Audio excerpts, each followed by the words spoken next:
Assalamualaikum warahmatullahi wabarakatuh. Perkenalkan saya Citra Masaleh Fadrina dengan NIM K005072 dari kelompok B10. Pada video kali ini saya akan menjelaskan tentang materi anatomi organ cor atau organ jantung. Kita masuk ke skenario.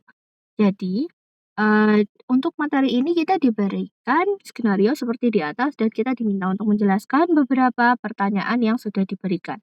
Untuk pertanyaan yang pertama, itu jelaskan struktur eksternacor. Jadi untuk struktur eksternacor sendiri itu bisa dilihat dari dari foto yang sudah saya paparkan yang ini. Bisa dilihat ini. Jadi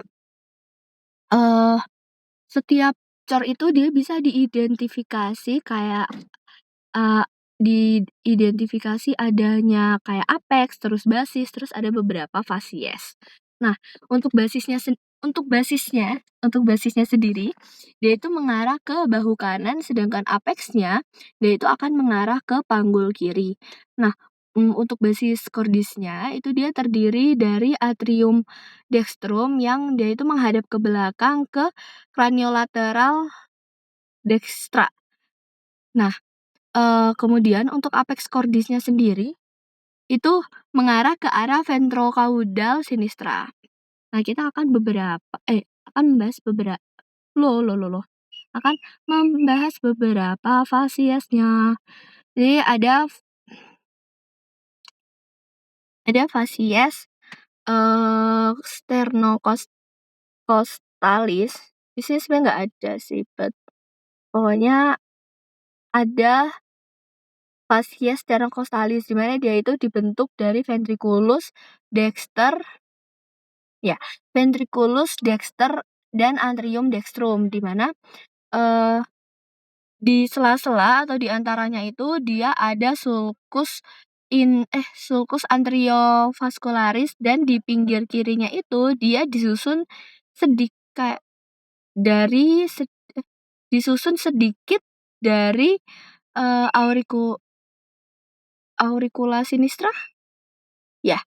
Terus ada yang selanjutnya ada fasies diafragmatica ini yang di bawah.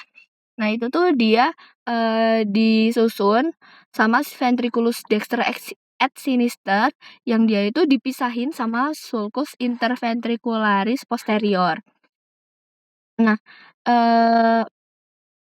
fasies ini dia juga bersandar pada centrum tendineum diafragmatica. Kemudian permukaan inferior atrium dextrum yang bermuara ke vena cava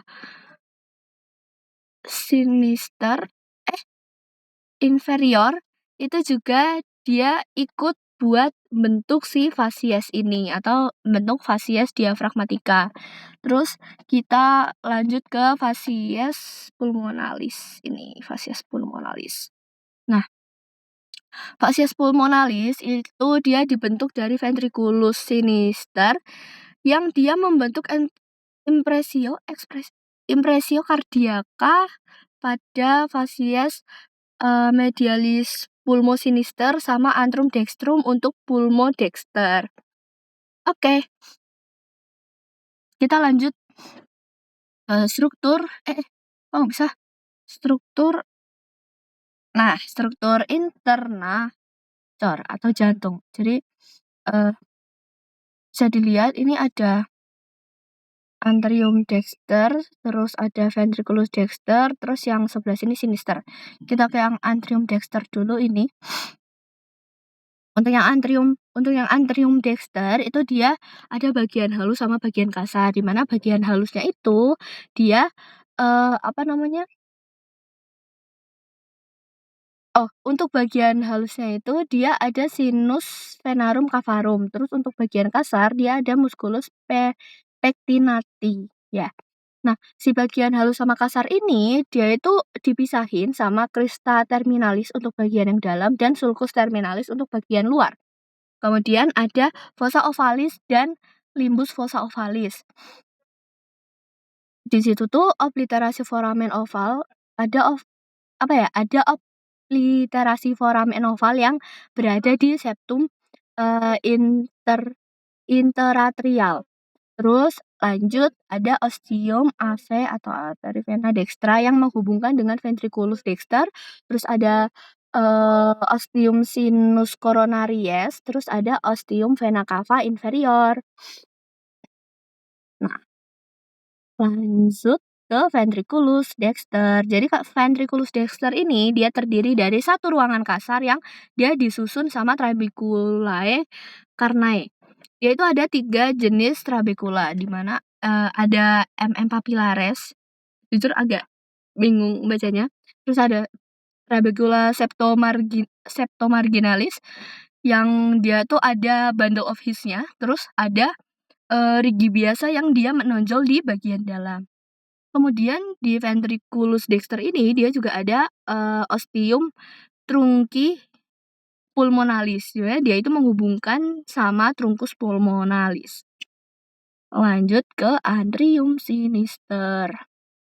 Ini. Oke. Jadi atrium sinister ini dia terdiri dari sinus venarum cavarum sama auricula sinistra. Terus juga di atrium sinister ini dia ada ostium ave sinistrum di mana dia itu menghubungkan sama ventriculus sinistrum. Terus juga ada fossa ovalis dan valvular foraminis ovale. Nah, atrium sinister ini dia dimuarai sama beberapa vena. Yang pertama ada 2 vena pulmonalis dextra, terus ada 1 buah vena pulmonalis sinistra superior dan 1 vena pulmonalis sinistra inferior. Kemudian yang ini itu ada ventriculus sinister. Ventriculus sinister ini dia pembentuk apex cordis, di mana di sini tuh dia miokardnya tuh lebih tebal daripada yang lain. Terus juga ada dia ada vestibulum aorta, terus dia itu ostium aortanya menghubungkan sama aorta. Ada ostium aorta yang menghubungkan sama aorta dan ada papillaris. Gitu.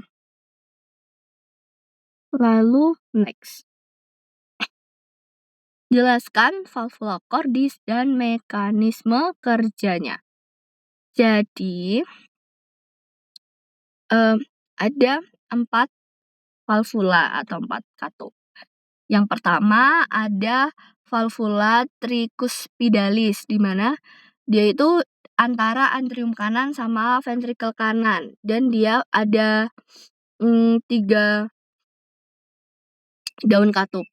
Terus lanjutnya itu ada valvula mitralis, di mana dia itu letaknya ada di antara atrium kiri sama ventrikel kiri yang punya 2 daun katup. Terus juga ada valvula aortae, itu ada di pangkal aorta, dia itu keluar dari ventrikel kiri dan punya 3 daun semilunaris. Kemudian ada valvula trunci pulmonalis, di mana dia itu letaknya ada di